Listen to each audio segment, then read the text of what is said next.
నమస్తే welcome to మనం TV. ప్రస్తుతం మనతో పాటు ఉన్నారు ప్రొఫెసర్ అలాగే ఆయుర్వేదిక్ డాక్టర్ టి వేణుగోపాల్ గారు. సార్తో మాట్లాడదాం. హలో అండి, నమస్తే. నమస్తే అమ్మా. సార్, ఈ మధ్య కాలంలో ఈ షుగర్ పేషెంట్స్లలో రకరకాల డిసీజెస్ ఇంకా సపరేట్ వేరేవి చూస్తున్నాం. సో అందులో మెయిన్ గా ఈ షోల్డర్ పెయిన్ ఒకటి చూస్తున్నాం. సో ఎందుకంటారు? ధన్వంతరి నమః. డియర్ ఫ్రెండ్స్, ఇంతకుముందు మీరు అన్నట్టు డయాబెటిక్ పేషెంట్స్ లో కాంప్లికేషన్స్ అనేవి సర్వసాధారణం.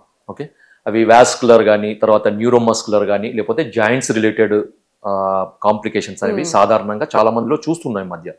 సో దాంట్లో ఒకటి ఏంటంటే షోల్డర్ జాయింట్ పెయిన్, ఈ భుజంకు సంబంధించిన నొప్పి అన్నమాట. దీన్ని టెక్నికల్ గా ఫ్రోజన్ షోల్డర్ అంటారు. దీంట్లో ఏమవుతుందంటే ఈ భుజం అనేది నొప్పి ఉంటుంది, నొప్పితో పాటు బిగదీసుకుపోతుంది అనమాట. ఈ బిగదీసుకుపోవడం వల్ల ఈ షోల్డర్ జాయింట్ కు సంబంధించిన మూమెంట్స్ అన్ని, అంటే మనకు పైకి లేపడము, తర్వాత పక్కకు తిప్పడం, కిందికి అనడం, ఈ రొటేట్ చేయడం, రొటేటరీ మూమెంట్స్, ఈ మూమెంట్స్ అన్ని కూడా తగ్గిపోతాయి, రిస్ట్రిక్ట్ అవుతాయి అనమాట. దాంతో పాటు ఏమవుతుందంటే కంటిన్యూస్ నొప్పి. ఈ నొప్పి ఒక్కోసారి అంటే కంటిన్యూస్ గా ఉండొచ్చు. కొంతమందిలో ఏమవుతుందంటే స్టార్టింగ్ స్టేజ్ లో ఏమవుతుందంటే కొంతమందికి ఈ కేవలం ఈ భుజం ఏదైతే ఎఫెక్ట్ అయిందో ఆ భుజం ప్రాంతంలో మాత్రమే ఉంటుంది. తర్వాత అది వచ్చిపోతుంటుంది. అంటే ఉదయం పూట ఎక్కువ ఉంటుంది, మధ్యాహ్నం పూట తక్కువ ఉంటుంది, మళ్ళీ రాత్రి పూట ఎక్కువ అవుతుంది. మా రాత్రి పడుకుంటప్పుడు కొంతమందిలో నిద్ర కూడా కరువు అవుతుంది అన్నమాట ఈ నొప్పి వల్ల. ఇంకా కొంతమందిలో ఏమవుతుందంటే ఈ సమస్య చాలా తీవ్రతరమైనప్పుడు, అంటే క్రానిక్ అయినప్పుడు, ఒక 1 year దాటి ఈ సమస్య అట్లాగే ఉంటుంది. ఏమవుతుందంటే ఈ నొప్పి అనేది ఇక్కడికి మెడ దగ్గరికి కూడా రేడియేట్ అవుతుంది అన్నమాట. సో మెడ దగ్గర నుంచి రేడియేట్ అవ్వకుంటూ అలాగే కిందికి కూడా ఈ మోచేయి వరకు కూడా రేడియేట్ అవుతుంది. ఇంకా కొంతమందిలో ఈ సమస్యను కరెక్ట్, అంటే సరైన సమయంలో దాన్ని ట్రీట్మెంట్ కనుక చేయకుండా వదిలేస్తే ఏమవుతుందంటే ఆ చేతి యొక్క కండరాలు, తర్వాత ఈ షోల్డర్ బ్లేడ్ అంటారు కదా, ఇప్పుడు ఉండే అది, దానికి సంబంధించిన మజిల్స్, ఈ నెక్కు సంబంధించిన మజిల్స్ కూడా వీక్ అయిపోతాయి అన్నమాట. ఏమాత్రం మనకు పని చేయాలన్నా ఇబ్బంది అవుతుంది. కొంతమందికి రోజువారీ డైలీ అంటే కొంచెం దువ్వుకోవడము, తర్వాత షర్ట్ వేసుకోవడము, లేకపోతే ఏదైనా పట్టుకోవడం, ఏదైనా లేపడం, ఇలాంటి చిన్న చిన్న ఊడ్చడం, ఆడవాళ్ళైతే ఊడ్చడం, ఇంట్లో గృహిణులకు ఉండే వంట పని ఇలాంటివి ఉంటాయి కదా. సో అలాంటి పనులకు కూడా వాళ్ళు చేసుకోవడానికి చాలా ఇబ్బంది అవుతుంది అనమాట. సో దీన్ని టెక్నికల్ గా ఇంతకుముందు చెప్పాను, ఫ్రోజన్ షోల్డర్ అంటారు. సో అడ్హెసివ్ క్యాప్సులైటిస్ అని కూడా అంటారు అనమాట దీన్ని. సో దీన్ని ఆయుర్వేదంలో అపబాహుకం అని ఆయుర్వేదంలో చెప్పారనమాట. అంటే జనరల్ గా సార్, ఈ డయాబెటిక్ పేషెంట్స్ అందరిలో చూస్తామా, లేదంటే కొంతమందిలోనే ఇది చూస్తామా? నిజానికి డయాబెటిక్ వచ్చిన పేషెంట్లలో 100కి 10 నుంచి 15% మందిలో ఈ సమస్య ఎక్కువగా వచ్చే అవకాశం ఉంది.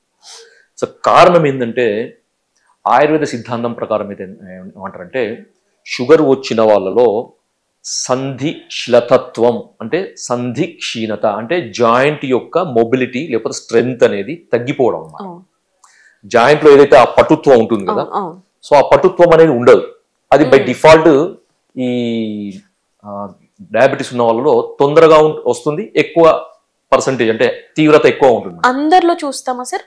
కొంతమందిలో అమ్మా, అందరి పేషెంట్లోనే కాదు, దాదాపుగా డయాబెటీస్ వచ్చిన పేషెంట్లలో అది కూడా 10 సంవత్సరాలు దాటిన వాళ్ళు. సో ఈ సమస్య 10 నుంచి 15% మందిలో వచ్చే అవకాశం ఉంటుంది. అది కూడా మగవాళ్ళతో పోలిస్తే ఆడవాళ్ళలో ఎక్కువగా ఉంటుంది.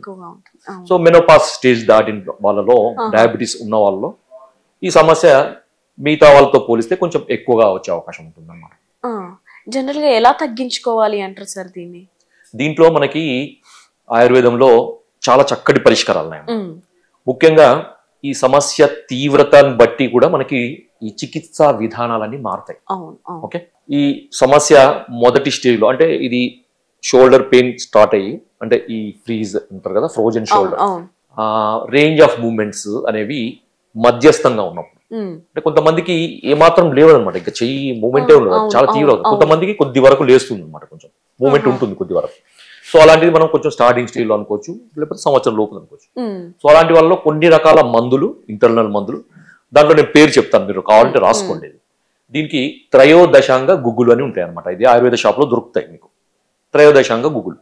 సో ఈ గుగ్గులుని మనకి టాబ్లెట్స్ ఫామ్ లో ఉంటాయి. ఉదయం 2 టాబ్లెట్స్, రాత్రి 2 టాబ్లెట్స్ గోరువెచ్చ నీళ్ళతోని మీరు తినే కంటే ఒక అర్ధగంట ముందు వేసుకోవచ్చు. దీంతో పాటు రాస్నా సప్తక క్వాతం అని కూడా దొరుకుతుంది అనమాట, రాసుకోండి. రాస్నా సప్తక క్వాతం. సో ఇది లిక్విడ్ అనమాట, అది ద్రవ రూపంలో ఉండే మెడిసిన్. ఇది ఒక 4 మూతలు, అంటే అప్రాక్సిమేట్లీ ఒక 20 ml ఒక పావు కప్పు నీళ్ళలో కలుపుకొని ఈ త్రయోదశాంగ గుగ్గులు వేసుకొని ఆ నీళ్లు తాగితే ఒక 3 నుంచి 6 వారాల్లో వీళ్ళకి చాలా రిలీఫ్ ఉంటుంది. అదే కాకుండా పైకి రాసుకునే తైలాలు కూడా ఆయుర్వేదంలో చాలా చెప్పారనమాట. సో దాంట్లో ఏంటంటే ఒకటి మహామాష తైలం రాసుకోండి మీరు కూడా, ఇది కూడా. సో మహామాష తైలం అనేది స్టార్టింగ్ స్టేజ్లో, మధ్య స్టేజ్లో, తర్వాత అంటే ఏ స్టేజ్లో ఉన్న ఈ అపవాహకం లేదా ఫ్రోజన్ షోల్డర్ లేదా షోల్డర్ జాయింట్ పెయిన్ డయాబెటీస్ వాళ్ళలో వచ్చే షోల్డర్ జాయింట్ పెయిన్స్కి ఇది ఒక అద్భుతమైన మందు అని చెప్పుకోవచ్చు ఎక్స్టర్నల్గా. దీని పేరు మహామాష తైలం. సో దీన్ని కొద్దిగా అంటే మామూలు ఏదైనా చిన్న గిన్నెలో వేసి గోరువెచ్చగా చేయాలన్న.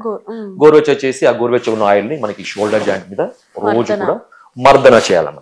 కొంతమందికి మెడ దగ్గర నుంచి కూడా నొప్పి మొదలవుతుంది. అంటే ఇదే నొప్పి మనకి మెడ దాకా పోతుంది అనమాట. సో అక్కడి నుంచి కూడా మొదలుపెట్టి ఇదంతా కూడా మీరు ఇదంతా ఇట్లా ఒక డైరెక్షన్ లో అనమాట, ఇట్లా రుద్దకుండా మామూలు ఇట్లా రబ్ చేయకుండా ఏం చేయాలంటే ఆ ఆయిల్ చేతిలో తీసుకొని ఇదంతా కూడా ఇక్కడ నుంచి ఇక్కడ వరకు ఇట్లా రాసుకోవాలన్నమాట, ఒకటే డైరెక్షన్. సో రాసుకొని ఒక 10 నిమిషాలు స్టెప్ చేయాలన్నమాట. ఎందుకంటే ఆయిల్ అంతా అబ్జర్వ్ కావాలి కదా బాడీలో.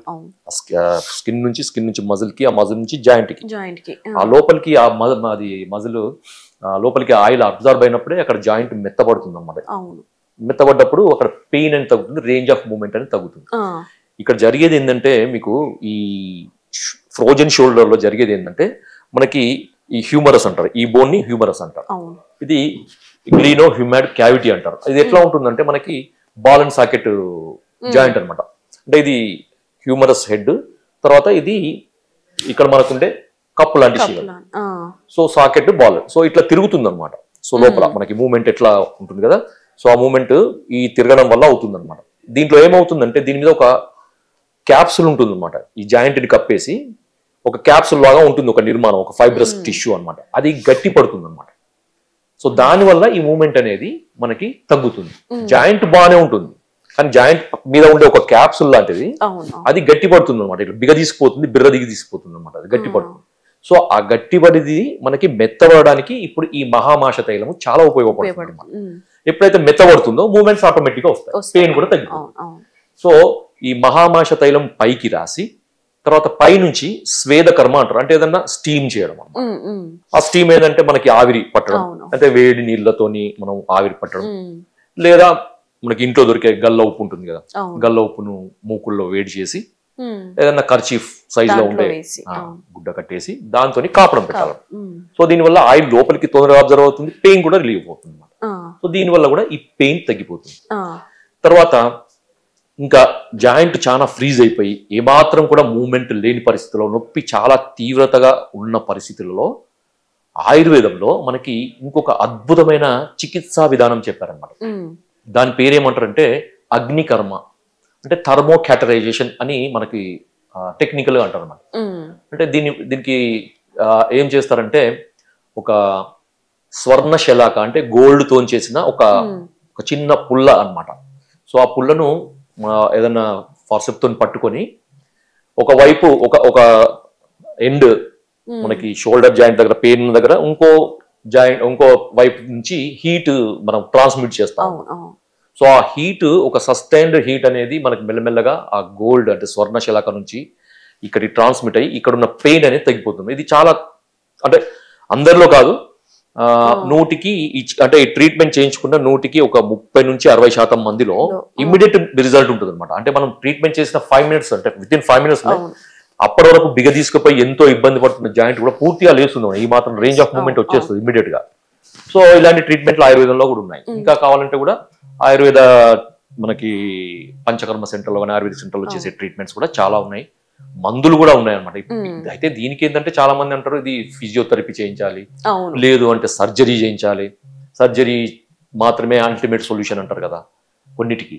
సో ఇలాంటి అవసరం లేకుండా ఏంటంటే ఆయుర్వేదంలో మనకి ఈ సమస్య శాశ్వతంగా పరిష్కారం అవుతుంది. సార్ మీరు ఇందాక మెడిసిన్ చెప్పారు కదా, అంటే షుగర్ పేషెంట్స్ వాళ్ళు మాత్రమే, వాళ్ళకు వచ్చే ఫ్రోజన్ షోల్డర్ వాళ్ళు మాత్రమే వాడాలా, జనరల్ గా కూడా పెయిన్ ఉన్న వాళ్ళు కూడా వాడుకోవచ్చు? జనరల్ గా ఈ షుగర్ లేకుండా వచ్చే షోల్డర్ జాయింట్ పెయిన్ లో కూడా ఇది వాడుకోవచ్చు. షుగర్ ఉన్న వాళ్ళనే కాదు, షుగర్ లేని వాళ్ళకి ఈ సమస్య కనుక ఉంటే ఎవరైనా వాడుకోవచ్చు, అందరూ వాడుకోవచ్చు.